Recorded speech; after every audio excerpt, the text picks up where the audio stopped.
L'idée est de proposer des activités qui permettent de travailler un peu plus sur le savoir-vivre, qu'on ne voit pas tant que ça à l'université. On est beaucoup dans le savoir, dans le savoir-faire, mais finalement, on ne prend pas assez de temps pour soi, on est tout le temps stressé. Donc nous, on propose des activités telles que la méditation, les câlins gratuits et bien évidemment le yoga du rire sur le campus. Donc là, la prochaine étape, c'est on va aller jouer dans les vibrations, on va réchauffer notre rire un peu. Donc là, tu sais, on a un alphabet pour notre langue. Ben, il y a un alphabet du rire aussi, parce qu'il y a différents sons qui vont jouer à différents endroits dans notre corps, dépendamment de la profondeur ou non de la vibration.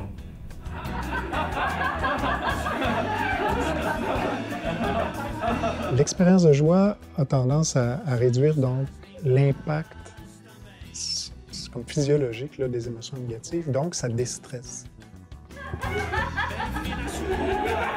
J'observe finalement dans les heures qui suivent une détente et je pense que ça m'aide aussi dans mes études, notamment dans des périodes où en décembre on était dans la période des examens.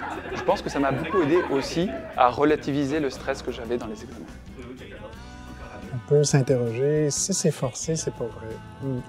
Ça, il y a des études qui ont montré que en fait, on a juste à mimer une expression faciale, par exemple, pour finir par vivre l'émotion.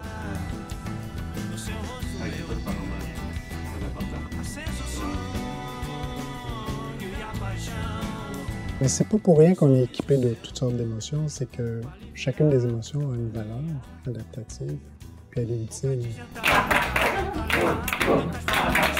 Il faudrait pouvoir montrer OK, mais c'est quoi le lien entre, par exemple, la joie puis les autres émotions?